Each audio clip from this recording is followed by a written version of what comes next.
So one of the things I actually think is funny is people will say, my executive director or our board doesn't have a lot of experience with fundraising. And I always have to laugh a little bit about that because fundraising is about developing relationships. So essentially, if you are a socially skilled person, then what you are doing is development. And that's one of the things that we've really tried to share with our board members is to not focus on the one small part at the end where you ask for the gift, but the very long process of utilizing your relationships and building relationships of people you know to the work that you really care about.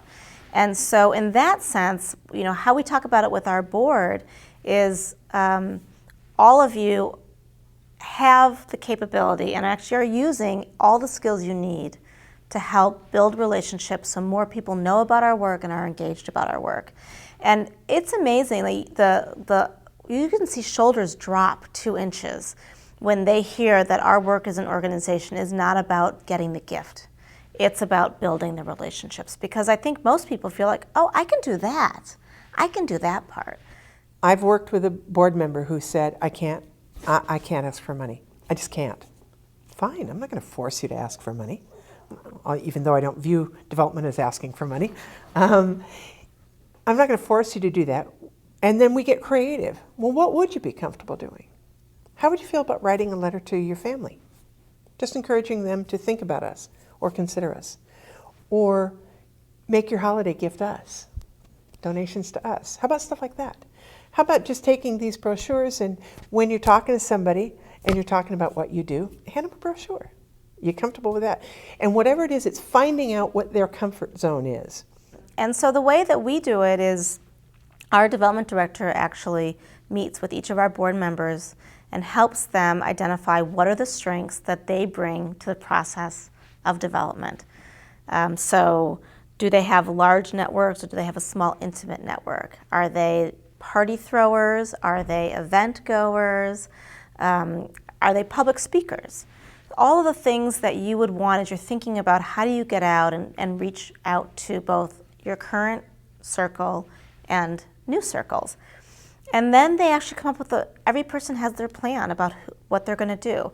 So person A on our board might say, I have these 8 people and I'm going to work with them all year and I'm going to ask each of them directly for a gift at the end of the year. Person B might say, I have 45 friends, on this particular Facebook group, and I'm going to throw a house party, and it won't be a fundraiser, but I'll say, we're going to have this party, and I'm going to talk about why I'm on the board of this organization, and I'm just going to introduce a lot of people in my life who don't know about this part of me to something that I really care deeply about. And then a third person might say, I have this group of people through work who are very interested in what I do, but I don't think I want to have them at my house, and it would be weird to send them a letter. So I'm going to bring them to the Scholarship Awards breakfast that our organization does and introduce them through this very low-key event and, tell them that there will be a solicitation at the event, but, whatever they can do would be great, and to make it really easy and accessible for them. So all 3 of those board members are fundraisers.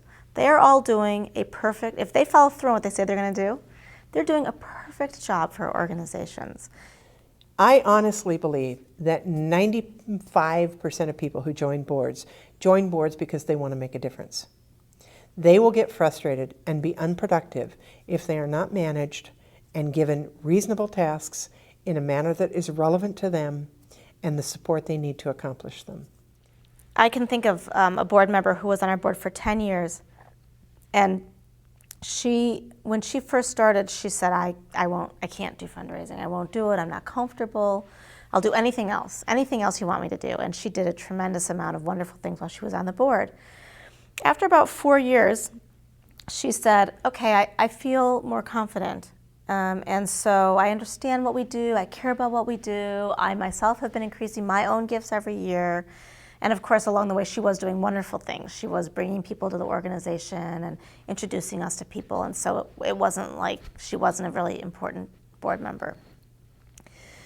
But again, after a few years, she said, I think I could take a handful of people, and if you prepared the letters, I would sign off on them as a board member and just say, I hope you will join me in supporting this organization. So we gave her 5 donors who had been giving to us for a long time, but they sent through an envelope. Whether or not we had a phone number, they never returned any calls, and they never came to events. We had no idea who they were. So we gave her 5 people and said, this would be great if you could take these 5 people and do this. So she sent those letters out at the end of the year that the development person prepared for her. And 3 people increased their gift that year from that group of 5.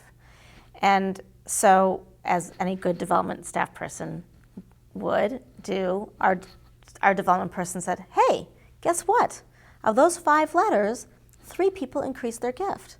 And it might be because there was a personal note from you as a board member asking them to join you. That might have felt somehow different. So she was like, great, I'll take 10 this year. And then we said, well, would you keep these 5 in addition to the new 5? Oh, sure. So then with that, so she just had this sense of confidence now. So with that group of 5, whenever we sent an invitation out, we would give it to her. She'd write a little note to, this group of people. Again, we didn't know who they were. And by the end of the second year, 2 people had come to events. We had the opportunity to actually meet them in person. And a whole, larger group of that 10 was either increasing their gift or somehow demonstrating that they were more engaged. And so she, over time, became one of our most successful fundraisers on the board. And she just stumbled into it, but she did it at her own pace. And we just helped build her confidence. Just again, focused on all the things that she was doing right, not on the few things that she wasn't doing or that she wasn't doing well.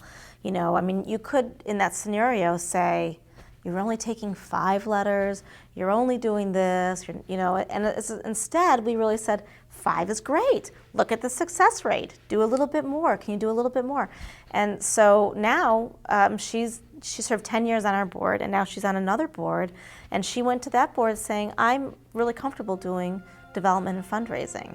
And what a great gift to give to the community. If we can get our board members to feel a sense of success and opportunity and that they have skills to bring, then they will also bring that with them in their whole lives to other groups. And that's great. That's great.